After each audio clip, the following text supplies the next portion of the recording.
Doc, need one. One roger. 521. Start me a card for a parking problem.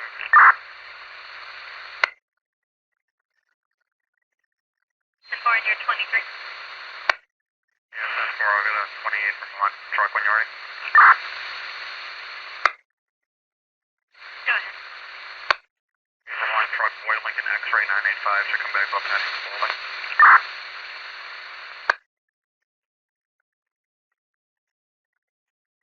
Oh, yeah, that's 2000. Patrick Spalding. 10-4. If you can just put a little note in the log that I'm going to be leaving a note on his vehicle advising him to remove it. Fuck. Fuck.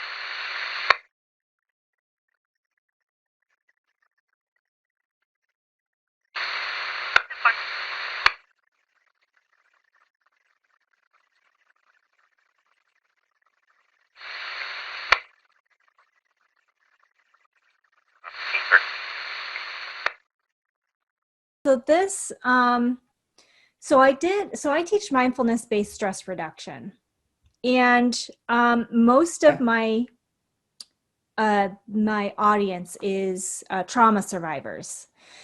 So whether that was abuse, or whether it's physical abuse or sexual abuse,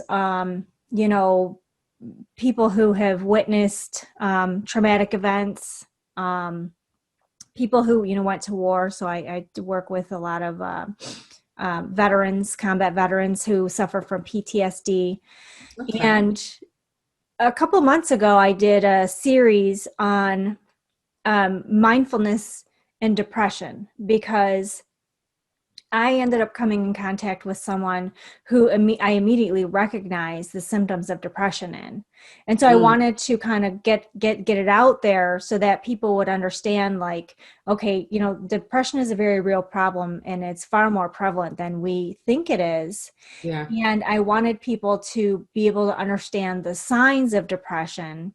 And then once you see the signs of depression, how you can help people. And so here in the US in October, it's National Domestic Violence Awareness Month. And, for mindfulness, I wanted to say, okay, well, what can we do to recognize the signs of, abuse in other people, right? So like, there are so many people that are being abused on a regular basis. And, and I was just I had an interview last night with someone, and I was like, you can work next to someone for 20 years and not know that they're being abused, because, as an abused person, you become really, really good at hiding it. Yeah. So, I was like just trying to get out the word for people so that they can see that, this is a way bigger problem. And this was the interesting thing. So I only went in 2 groups, right? And posted that I was looking for people because I wanted to talk to some experts basically about recognizing the signs of depression, or not depression, but the signs of abuse or an abusive relationship and stuff like that in people. And I had 40 people that were like, I'd really love to talk to you about this. So it just got way bigger than I thought it was going to be. But I want to talk to as many people as I can, because, I really want people to understand that this is a problem. And so what I've decided to do is call this series Messages of Hope. And so in the Messages of Hope, I want people who are either in an abusive relationship, have come out of an abusive relationship, or know someone who's in an abusive relationship, to understand that there is hope, that you can get out of the relationship, and that you can build a life after, this relationship. So, how I ended up doing what I'm doing myself is I was abused as a child. And then I ended up in abusive relationships and being sexually abused, and then becoming a victim of sex trafficking. And I hated myself. I hated my life. And I really just didn't want to deal with anything anymore. And I was killing myself slowly with alcohol and food. And I actually have attempted suicide, a few times in my life. And when I made the change in my life and realized that there's so much more available, and there's, that I'm actually worthy of having a better life. I wanted everybody else to know that. And I'm trying to help people because I don't want people to suffer the way I suffered, So that's kind of where I am and what I'm doing with this series. And so, yeah. And so you speak on emotional intelligence, and I love the title of your book,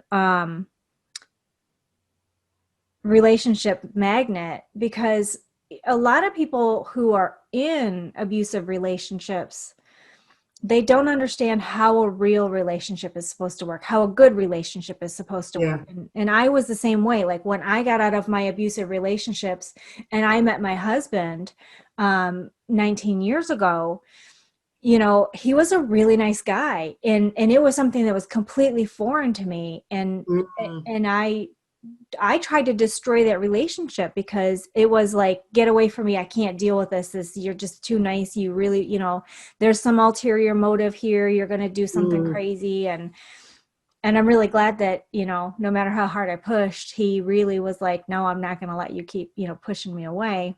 Yeah, because he was out of your comfort zone. It wasn't what you were used to. So it felt foreign. Right. Exactly. So, I ended up in a really great relationship, and I know there are so many people out there who are either in abusive relationships that, can be in a really good relationship, or who had been in a previously bad relationship who are now in good relationships. So, maybe you can talk a little bit about some of the work that you do with emotional intelligence, which honestly is really basically what I do with the mindfulness-based stress reduction. It's a form of emotional intelligence, right? Teaching people to, retrain your brain to think differently and shift your thoughts. And so, yeah. And that's the thing. And that's about, really tuning into what your emotions are telling you. Because, when you were talking about your husband, just this past Sunday, in fact, so I got married again 10 years ago. And just the Sunday, my husband and I were watching something on TV, and it was about this woman who was forced into a marriage at the age of 17. And it really triggered me because, I've been living a really good life. And in this relationship, I've been exceptionally happy. But there was something that I watched that really triggered me. And I became so angry and so upset again. And I was like, oh my gosh, this is still going on, because it was a true story that we were watching. And I just turned to my husband and I said, I don't know if I've ever said this to you, but if I haven't, I just want to reiterate it, that I cannot even explain to you how much it means to me that I feel safe. I feel safe with you. I feel safe in our life. I feel safe living here, because before I lived in South Africa, and because of all the violence out there, so you never really felt safe. But even growing up as a child, I never felt safe. I did not feel safe in the home that I grew up in, because we grew up in a home that was very strict and very religious, and we had hidings and sometimes really bad hiding. So I never ever felt safe. And then of course we were told that there was this devil that was going to come and get you, so you couldn't sleep at night. You were always, you just never, it never felt like you slept. So kind of going from that sort of upbringing and then going into the cycle of abusive relationships, and then on Sunday just actually taking a breath and going, wow, for 10 years now, I have felt safe with a man who I know will never harm me, who will never, ever want me to be anything other than who I am, and how grateful I felt, and the luxury of that, but realizing that there's still this massive problem out there, because there's so many people that are still recovering from abuse or in abuse. And yeah, so I mean, the work you're doing and bringing this to the fore is just amazing. So yeah, I'm very grateful to talk to you about it, because obviously the more we can talk about it and the more we can offer hope to people, the more change and the more lives we can impact and help to change. Yeah. So Why did you write your book, Relationship Magnet? You know, it was actually from an ex that I was with. So I had got out of a cycle of abusive relationships. So, you know, as a 3-year-old, I'd been sexually molested by a very close family member. There were a couple of incidents that happened after that as well by people that we knew, people that were in the church. And then at 17, got married, got pregnant. It was a very violent relationship. Got out of that after 5.5 years. And then 9 years later, got back into an abusive relationship. Once again, got out of that. 2-3 years later, got back into another one. And then eventually one day, I just woke up and I went, why does this keep happening to me? This is something that just keeps recurring over and over. And even looking at the relationships that weren't serious before that, they were always abusive. They were always awful. They were disempowering. And so I ended up meeting this guy who was 7 years younger than me, the most gentle, beautiful soul I'd ever come across. And he just said to me the one day, he said, you know, there is a different way to you having a life. You don't have to have this way of life. You've just got to start thinking differently. And I'd really been struggling with the whole concept of religion and having to be married or be in a certain way so that God could bless my life, because that's kind of the way I was thinking. So he gave me an alternative way of thinking, and he handed me a book and he said, read this book. There is a different way of thinking. And I read the book, and he just very gently and slowly kept introducing me to thinking differently, thinking out of the box, seeing life in a different way, having a different perspective. He gave me, and then it's those days when we still had cassette tapes, not CDs. He gave me this whole box of cassette tapes from Tony Robbins, or Unleash the Giant Within, I think it was called. He gave me that. There was just a lot of things that he influenced my thinking and the way I lived. And he introduced me to spirituality and energy and just all sorts of things. And I started thinking differently. But at the same time, I had just been introduced to emotional intelligence. Somebody had given me Daniel Goleman's book to read. And at that time, I was looking for answers. I kept thinking, why is my life such a mess? Why do I was very ill because of stress and all sorts of things. So there was just a whole bunch of things that suddenly started happening. And read Daniel Goleman's book, couldn't find a trainer, but found doctors in the country. I was living in South Africa at the time who were talking about emotional intelligence. I eventually convinced them to teach me everything that they knew. And in that moment, I became completely obsessed about it, because I suddenly realized that, oh my goodness, here's the solution to stop this pattern of behavior that had been happening in my life. And by then I was already working as a counselor, and working with people who had come from divorce. And anyway, so it was just this whole series of events that happened. And my partner at the time, John, said to me, you need to write a book, because you've now broken the cycle. You've lived differently. You're starting to think differently, be a different person. You need to write a book about it. And so I was like, oh, okay, well, yeah, I'll write a book. And that's kind of just how it happened. But what was interesting is, and the title of the Relationship Magnet is, through my studies of emotional intelligence and also being introduced to the mind and how we create these beliefs and thoughts, I discovered that we had this, what I call this magnet that keeps attracting the same people to us based on past events.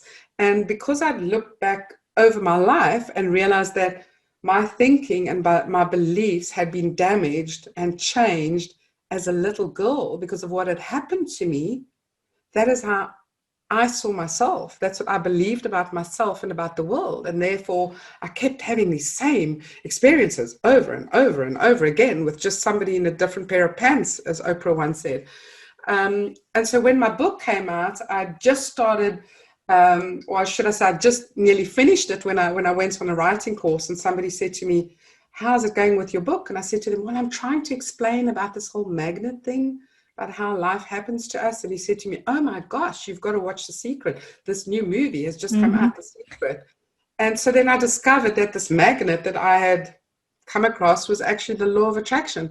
So yeah, so that was basically why I wrote the book, because I thought, if I'm going through this, and then obviously researching my book, I discovered that 8 out of 10 women in South Africa were abused, that every 6 seconds or something, a woman was raped. Every couple of days, a woman was murdered. And then when I furthered my research and discovered all the horror that was happening in America and the UK, it kind of just cemented it for me, that I just felt that if I could write this book and show people how my life, that was just a big fat mess of brokenness, how I could turn that around, then I should be able to help somebody else and give them hope that they can do the same. So yeah, that's how it came about. That really sounds like an amazing book. Is it available in the US? It is available on Amazon. Okay. It was available on the UK one, but it's been put back onto Amazon. So yes, on ebook, I can get it on Amazon. When did you write it? I wrote it in 2006 already. Oh, wow. Yeah, so I wrote it then, and then I republished it a couple of years ago. I just updated some things because at the time it was just for readers in South Africa. Okay. And then I thought, you know what, I just want to make it more available globally. So I redid it and republished it. Awesome. It sounds like something that's right up my alley. And honestly, like listening to you talk, it sounds like me and in my relationship and exactly how I got into, doing what I'm doing. So like my husband, when we first started seeing each other, like I said, I was doing all these things to try and destroy the relationship. And he gave me a book and was like, this is the only way I know how to help you. Yeah. And he, is a very spiritual person and thinks a lot differently than most people. And so by learning to think differently and then to, meditate, and I quit drinking and had to deal with, so like I drank, I was an alcoholic, and I drank so I could sleep at night because it was hard. I couldn't go to sleep because my brain would just wouldn't shut off.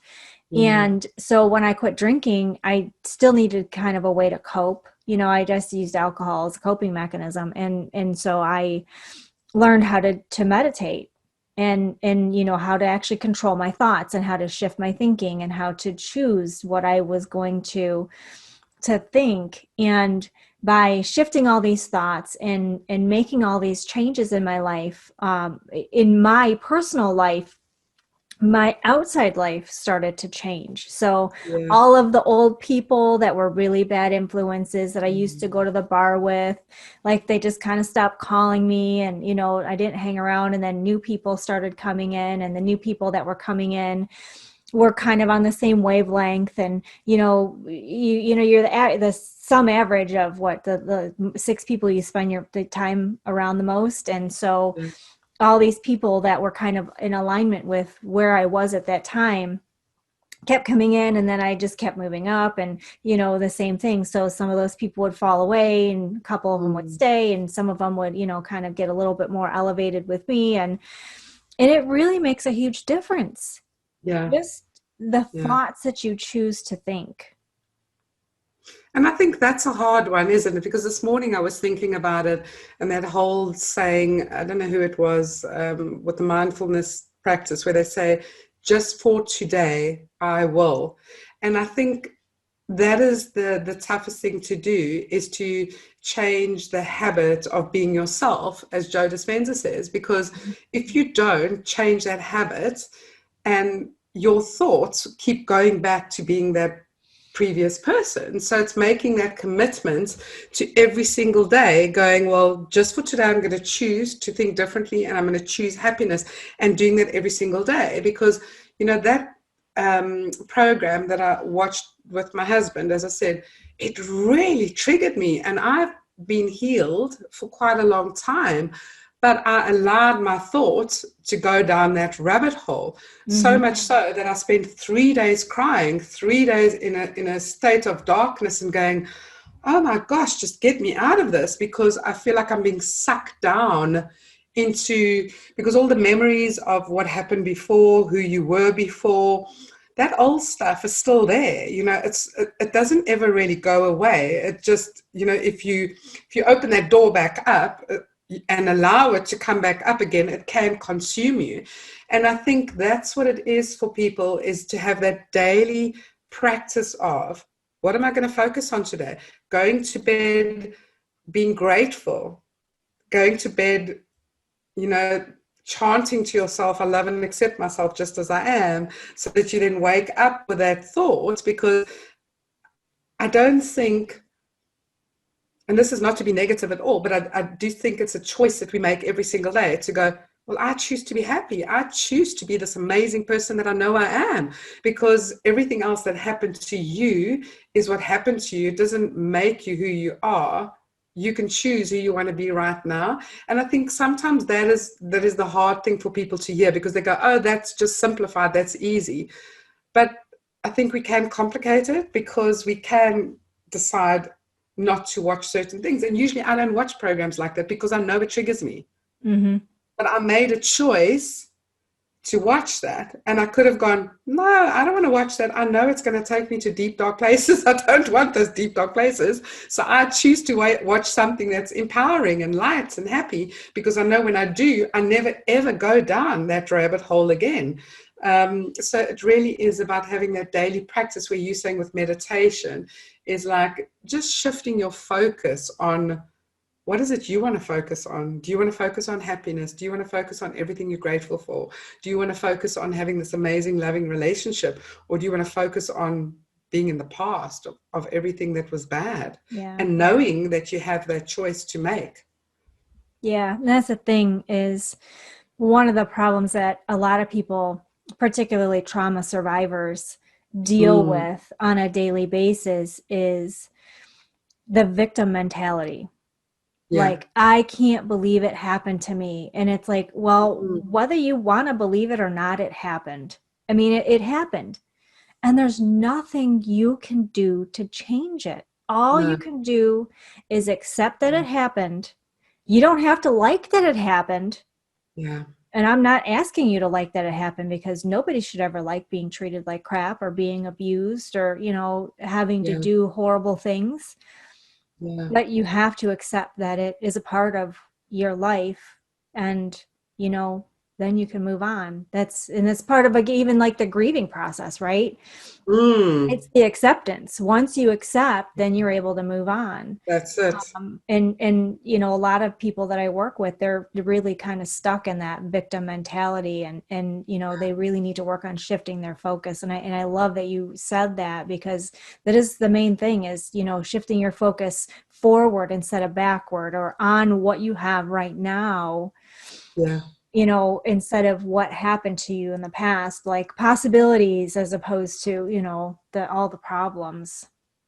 And that's it. And I think people need to know that there is a possibility. They need to know that there's hope, because you just have used the key word there. It's about the acceptance, because, when I was triggered by this event, it was the case of, I don't understand why people like that in this world exist. Why does it happen? And then you keep going, and then you go down that thought pattern, whereas if you go, I don't have control over everybody. I don't understand it all. I don't understand. I mean, part of my book actually talks about how abusers are created and the life events that makes them who they are. And I know that is the way that made me forgive and move on, because I thought, well, if I understand why those people were created that way, it makes it easier for me to forgive, because if I can't forgive, I can't move on. But it's that acceptance of going, I don't have control over everything. I don't know why people like that in the world exist. I don't know why people like that are born. I don't get it. I don't understand it. But if you're going to get caught up in that, that is what is going to make your suffering more.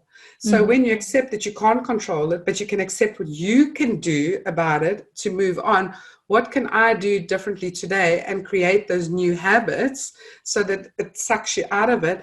But I also think it's very important to take your guidance from people like us that has done it before, because I don't know if you anything like me, but I've got like a bag of tools that I use. So when I do go down that rabbit hole, I'm like, okay, how am I going to get out of this? Okay, I'm going to put on a song. I'm going to shift my energy. I'm going to start reciting everything that I'm grateful for. I'm going to look at my vision board and focus on what I want to create in the future. So you kind of have to have this little bag of tools and the strength of mind to go, ooh, I can feel something's happening here. I'm going into a dark place. What am I going to do about it to get it out? Because you're the only person that can get yourself out of that hole. Right. Yeah. And I No think one can do it for you. a big problem is, we all expect someone to save us. Yeah. And the only person that can save you is yourself. Nobody else. If you're putting your happiness on somebody else, you'll never be happy. You'll never be happy. The only person that you have in your whole life is you. I mean, you might have people around you, and like, I have an amazing group of friends, and I know that if I called, I mean, it's 6:30 in the morning and most of them are probably sleeping. If I made a phone call right now and said, I need help, I would have 5 people here within an hour. Yeah. Because that's how amazing. But like, having 5 people here in an hour isn't going to help me get through a traumatic event, right? I mean, it's just not. Like, me working on myself is going to help me get through that traumatic event. And it's, funny that you say that things trigger you, but I mean, we still, like, no matter how, I mean, it's been almost 20 years that I'm working on myself. And that's the thing. So like, I'm a very spiritual person, but I consider myself a Buddhist. And the reason why is because Buddhism isn't a religion. It's mastery of self. And so I'm continually working on making myself better and mastering my thoughts, because the thoughts are always going to come up. There's something's going to happen. You're going to see something. For me, like, it'll be a weird thing. Like, my husband, he wears belts. I don't wear belts. And I couldn't, like, for the life of me, for the longest time, figure out, like, I'll walk by the belt store, because like, I have pants that don't fit right and I know I should wear a belt, but I just can't bring myself to buy one. And I couldn't figure out why. And he had pulled a belt off the back of the door, because he hangs his on the back of our bedroom door, and he folded it in half and snapped it. And as soon as he did that, it took me back to childhood. And that was what happened. Like, they would snap the belt, like, you're going to get it. And so I was like, oh my God, like, I can't bring myself to buy belts because of this. And I was like, please don't ever do that again. And it's the same thing with like the big silver belt buckles, that like you see cowboys in America wearing on like Westerns. Yeah. If I'm walking through particularly flea markets and stuff like that, where they have those like on display, just seeing those will cause me to, be triggered. And because I used to get hit with the belt buckle and so that kind of stuff. I mean, so you're going to be triggered. Things are going to happen where it's going to bring back a memory that you probably had been suppressing for a really long time, because that's what happens. It's a survival mechanism. I work with a mental health professional myself personally every week. And, she keeps talking about, like, I can't remember half my childhood.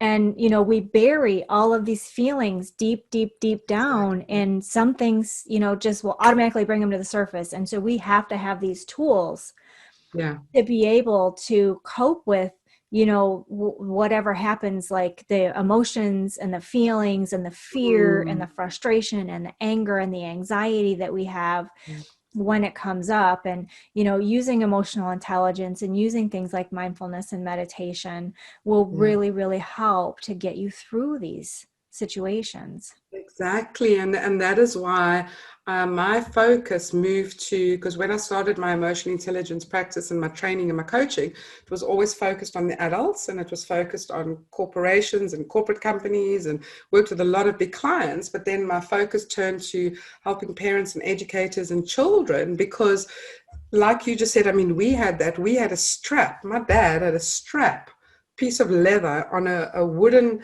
piece of wood, and he would put it on the table next to him if we were at the dining room table and stuff, and things like that. And you just, like, now when you look back and you go, that's abuse.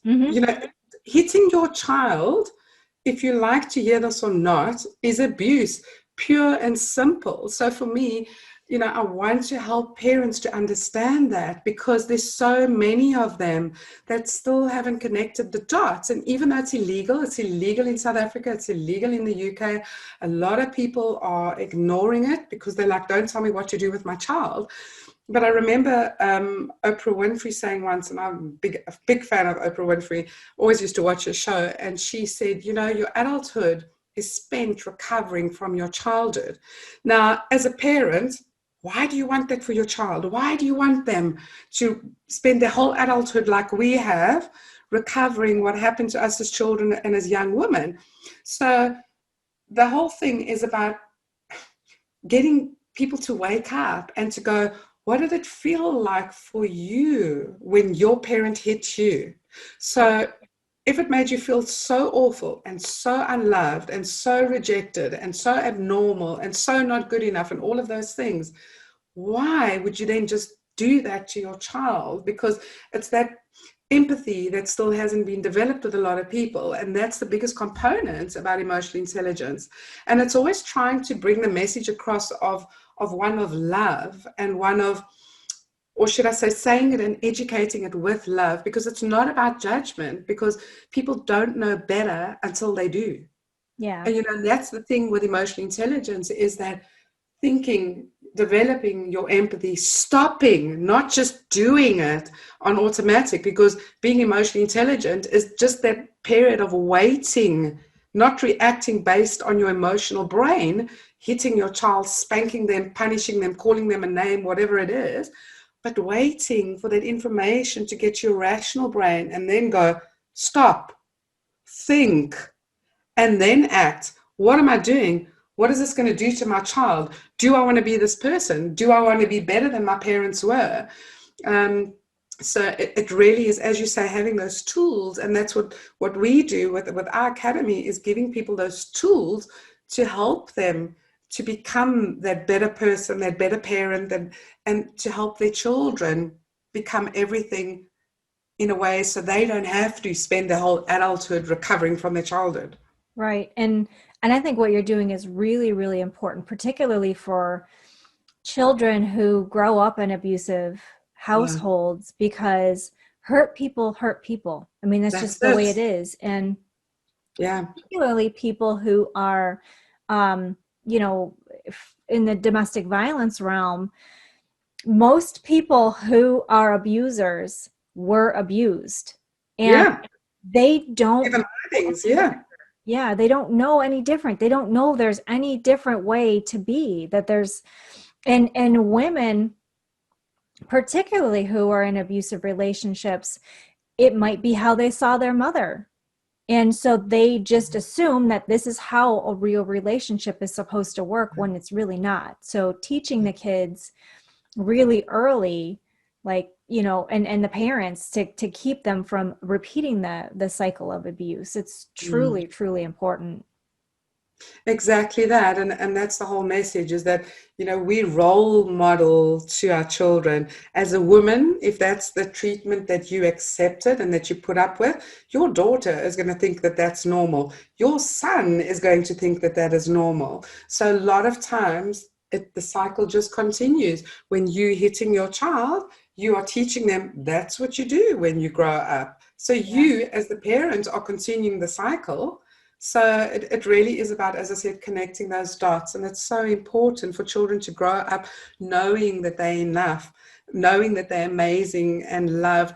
And I think the saddest thing is that when you have regrets, because when you look back in time and you go, I wish I had known that before, because you've now created that damage and now you have to fix it. Whereas if you start changing the way you're thinking and do it differently right from the get-go, you don't have to live with regrets, because even depression and anxiety and all of that often comes from regrets. That comes from suppressed anger.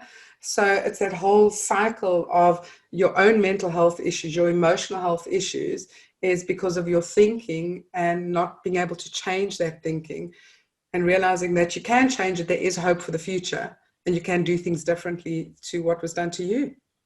Awesome. Well, I really love everything that you're doing and everything that you had to share with us today.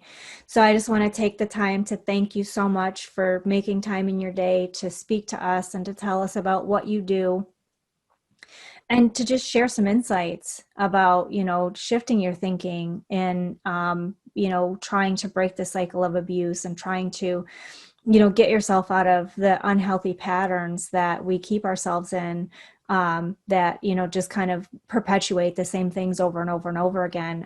Because, if you don't make the change, nothing in your life is going to change. That's So, right. it's up to us individually, regardless of how hard it is. Like, I have been in abusive relationships and I know how hard it is to leave. I mean, I saw my mom, almost be killed a couple of times when I was a kid, and she was absolutely terrified to leave. So I get it. I completely understand that sometimes it can be absolutely terrifying, but you know what, if you don't take the chance and do something for yourself, you'll never see how good it can be once you're out and you're on the other side. I mean, Yeah. there's so much more available. So thank you again, Deborah, for all your time and for all your wisdom. And for any of you that are watching, I will share Deborah's information in the link description and the comments. You can find her on Facebook and on Instagram, and I'll put the link to her book so you guys can check it out. I'm definitely going to buy one because it's right up my alley,